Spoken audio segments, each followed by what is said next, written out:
Allô Nadia! Coucou Nadia, Salut! ça va? Oui, je suis contente de vous voir. Oui, on est content de te voir. Oui. Cool. Alors Nadia, toi, t'es coach, tu fais du coaching, puis bon, je sais que tu as plusieurs outils, mais entre autres, tu as les outils du Neuroactive Coaching. Tu Que coaches je- à haut niveau, tu coaches des athlètes olympiques, tu coaches des équipes internationales dans le monde du sport professionnel, puis tu coaches toutes sortes de clients aussi, je crois, là. Exactement. Ma clientèle, c'est vraiment des leaders, donc des leaders de haute performance. Donc, comme tu dis, soit des athlètes qui ont des qualifications olympiques, qui ont le rêve olympique, déjà des athlètes aussi là, qui veulent juste bien performer, Hmm. puis des leaders, dirigeants d'entreprise ou des gens bien éveillés, puis qui ont envie d'être de mieux en mieux. Ouais, OK. ouais. Fait que, j'aimerais ça que tu nous dises un peu la formation en Neuroactive Coaching, qu'est-ce que ça t'a apporté au niveau, on va dire, personnel, puis après ça, au niveau professionnel?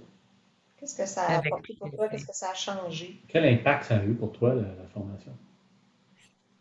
J'ai envie de répondre à ça en disant que le pourquoi que j'ai acheté la formation, c'est que j'ai eu la chance de recevoir un coaching de Claude, pas un, trois coachings, mais ces trois coachings-là ont été tellement révélateurs. Ça faisait presque 20 ans que je travaillais sur quelque chose, puis ça ne débloquait pas. Puis en trois rencontres, mon expérience directe a complètement changé. Donc, c'est à ce moment-là que j'ai dit, oh, c'est sûr que je vais faire cette formation-là parce que moi aussi, je veux être capable d'aider le monde aussi rapidement, aussi efficacement, puis d'une façon durable aussi. Alors, qu'est-ce que ça m'a apporté? Ben, j'étais déjà facilitatrice en pleine conscience, donc professeure de yoga. Donc, j'aidais déjà les gens à travers ce chemin-là, qui est vraiment un magnifique chemin, mais j'avais pas de structure. Mhm. Hmm. La grande révélation d'une formation, c'est la structure. Ça nous permet vraiment d'avoir une belle ligne directrice.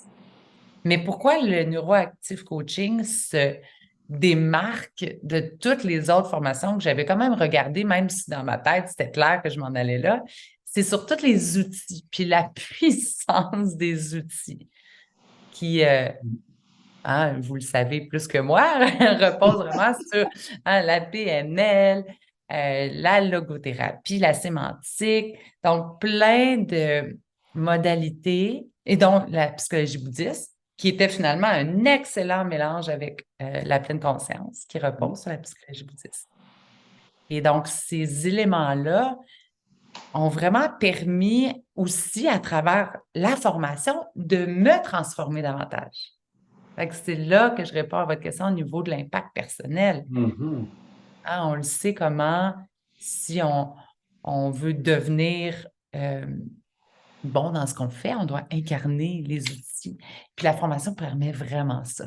Les pratiquer, les intégrer, hein, étant donné qu'on a un travail d'échange avec les différentes personnes, mais on voit la puissance que ça a sur nous. Même si ça, j'étais déjà convaincue, ça a pris un autre niveau au niveau de la compréhension puis de la croyance de l'efficacité. Ma croyance que, oh, OK, c'est pas juste bien efficace, c'est très efficace et très rapide. Puis quand tu Mhm. dis structure, tu sais, la structure des outils, la structure de. C'est quoi que tu veux dire, toi, par rapport à ça? Ben moi, personnellement, je suis une personne qui a un équilibre quand même connecté à ma capacité d'être rationnelle, puis ma capacité de me connecter à mon intuition. Fait que quand j'ai commencé à faire du travail avec les gens pour les aider, ben j'étais surtout du côté intuitif, du côté émotif, du côté, ben, émotif, en gérant mes émotions quand même, mais du côté plus connecté par le cœur. Ouais. Et je réalisais que des fois, je tournais en rond, je ne savais pas quel filon prendre ou quelle route prendre. Alors que la façon dont vous avez structuré la formation Neuroactive Coaching, je vois toutes mes routes possibles. Tu sais, quand moi, je fonctionne comme ça, là, dans mon cerveau, je vois, OK, je fais l'outil 1, ça c'est sûr, première rencontre pour éclaircir quels seront finalement peut-être les chemins que je pourrais prendre pour aider la personne, les outils que je pourrais lui donner. Hein, donc, outil 1 déjà établi, une structure incroyable, puis après ça, on voit toutes les différentes avenues qu'on peut prendre, puis aller chercher quels outils à quel moment. OK, dans un sens de te donner un plan, Exact, dans le sens un de plan plan. d'action concret. Là. Qui OK. t'empêche de tourner en rond, justement. Là. Ouais, Parce c'est qu'effectivement, des fois, on se perd dans l'histoire de nos clients si on n'a pas de structure ouais, d'accompagnement. OK. Et voilà. OK. Puis vraiment, tu sais, la structure permet, parce que le plan, oui, il se fait facilement, mais permet d'identifier c'est quoi la vraie problématique, tu sais, avec les questions précises. Puis je me souviens très bien que moi, avant de faire la formation, je me disais toujours, j'avais la croyance que je n'étais pas bonne à poser des questions. Je me rappelle, je me disais ça, puis même en relation personnelle avec mes amis, mes chums, whatever, ma famille, je me disais, moi, je parle beaucoup dans la vie. Vous le savez que je parle beaucoup, mais je parle beaucoup dans la vie parce que je ne sais pas poser des questions. Je m'intéresse aux gens, mais je ne sais pas poser des questions. Hmm. Premièrement, j'ai déconstruit cette croyance-là. Mais deuxièmement, on dirait que la formation m'a vraiment équipée à devenir bonne à poser des questions. Ça fait partie d'une structure importante pour comprendre la problématique de quelqu'un. Tout à fait. Ça change tout, c'est Tout à sûr. fait. Ouais. Puis comment tu as trouvé la formation comme telle, là, l'équilibre entre la pratique, la théorie, la structure de la formation elle-même? L'aspect pédagogique, faut pas Ouais, dire, c'est là. ça. Oui, j'ai rien à dire. C'était parfait l'équilibre entre les deux. Effectivement, c'est important de comprendre. Vous êtes tellement des maîtres pour expliquer, vous maîtrisez tellement votre domaine. On veut devenir des Claude et des Julie, là. Vous êtes tellement inspirants de la façon. Mais un bémol, hein, mais un bémol. En Non, mieux, non, en non, mieux. vous le savez, vous ne m'avez même pas payé pour que je sois là.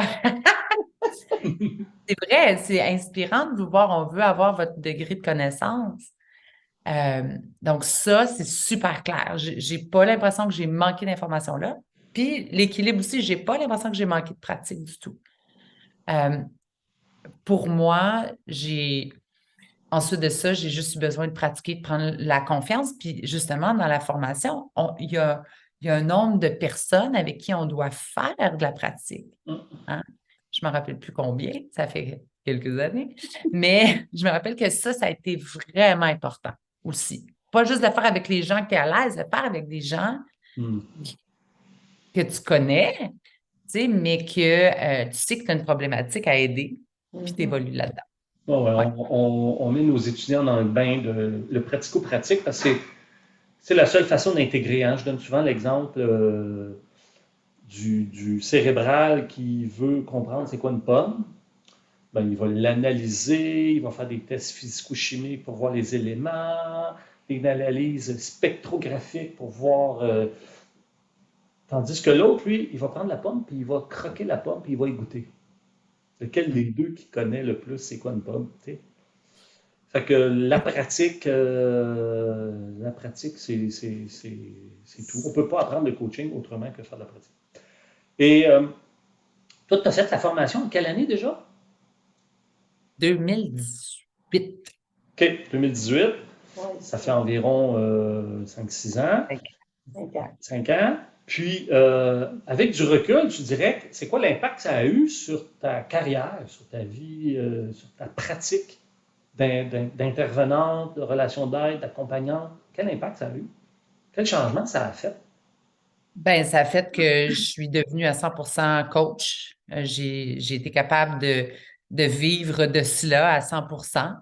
Euh, j'ai tranquillement commencé, tu sais, quand j'ai gradué, j'ai tranquillement intégré avec tu sais, ce que je faisais déjà, là, avec la pleine conscience. Donc, j'ai commencé vraiment à faire du coaching neuroactif pur. Puis, par la suite, 2 ans plus tard, là, avec la venue de la pandémie, ben, tu sais, j'ai comme migré un peu ce que j'ai appris en pleine conscience avec le neuroactif. Mais le neuroactif est le cœur vraiment du programme que j'ai développé. Et donc, ça a complètement impacté ma carrière, là. Tu sais, je me considère vraiment comme une coach neuroactive, là. C'est des outils que j'utilise absolument tous les jours, Super. que je travaille. Mon Que programme, je- c'est le programme Shine, hein, pour ceux qui veulent le Oui, connaître. Là, exactement. Mon programme, je l'ai appelé Shine. Oui. Puis je l'ai appelé Shine parce que, justement, avec les outils neuroactifs puis la pleine conscience, ben on revient beaucoup à soi, tu sais, au lieu d'être toujours dans le c'est à cause de ça, c'est à cause de lui. Fait que c'est beaucoup de revenir à son pouvoir. Puis moi, dans ma transformation, les gens me disaient, oh mon Dieu, que tu as l'air bien, tu rayonnes, tu shines. Euh, puis donc, je me suis dit, ben pourquoi pas l'appeler comme ça, puis dire aux gens, c'est possible. C'est Bravo. possible de se sentir bien puis de rayonner notre lumière. Génial. Super. Ben, merci beaucoup, Nadia. Merci infiniment. Merci. Ça fait plaisir. Puis j'ai juste le goût de dire aux gens, lancez-vous. Au pire, ce sera une magnifique transformation personnelle. Hein? Donc, au mieux, ça changera aussi le professionnel. Ouais, c'est ça. C'est ça. Merci infiniment. Hey, au Merci. plaisir de te revoir, de te faire des câlins. Oui. Oh oui, même changer de paire de voir.